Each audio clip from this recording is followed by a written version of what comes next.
L'Assemblée générale de l'Ordre des ingénieurs du Congo, tenue ce 5 juin à Brazzaville, a déploré la lenteur dans le traitement des textes portant création de cet ordre au niveau de l'Assemblée nationale. Sous la conduite de l'ingénieur Victor Andaletia, président de la commission préparatoire de l'Ordre des ingénieurs du Congo, OIC, l'Assemblée générale de l'Ordre des ingénieurs du Congo s'est réunie en session ordinaire ce 5 juin 2021 dans la salle de réunion du ministère de l'Aménagement du Territoire, des Infrastructures et de l'Entretien routier à Brazzaville.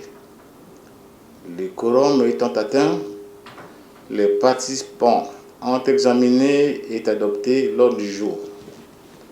Ils ont apprécié le travail abattu par le bureau de la commission préparatoire. Analysant l'état d'avancement des textes portant création de l'Ordre des ingénieurs du Congo OIC, transmis à l'Assemblée nationale depuis 4 ans, les ingénieurs déplorent la lenteur avec laquelle le dossier est traité.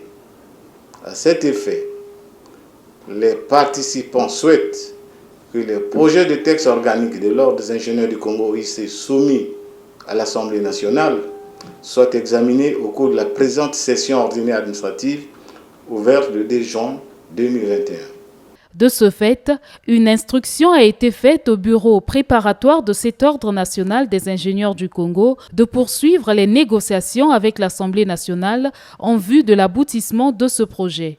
L'Assemblée générale demande au bureau de la commission préparatoire de poursuivre le processus conduisant à la création de l'Ordre des ingénieurs du Congo, outil essentiel du développement d'un pays.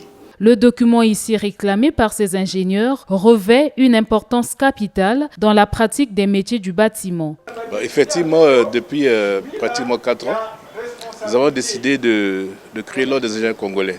C'est pour réglementer la profession d'ingénieur. Ce n'est pas n'importe quel ingénieur.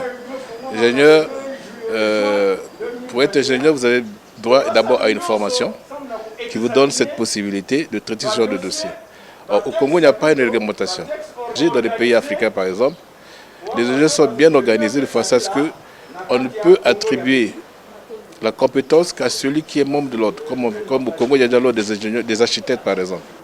Et donc, il y a toutes les garanties. On a remarqué dans ce pays, par exemple, des gens qui ont construit des maisons, des habitations qui s'écroulent. Parce qu'ils n'ont pas les compétences. Ils se disent ingénieurs. Et surtout, comme le pays est assez ouvert, il y a d'autres qui viennent d'autres pays, d'autres contrées, mais qui n'ont pas la qualification, à qui on donne la possibilité d'exercer alors qu'ils n'ont pas la qualification, et ça conduit à beaucoup de désastres, qui parfois peuvent conduire même à la mort. Au cours de cette Assemblée générale de l'Ordre des ingénieurs du Congo, les membres de cette organisation ont été par ailleurs invités à s'acquitter de leurs cotisations.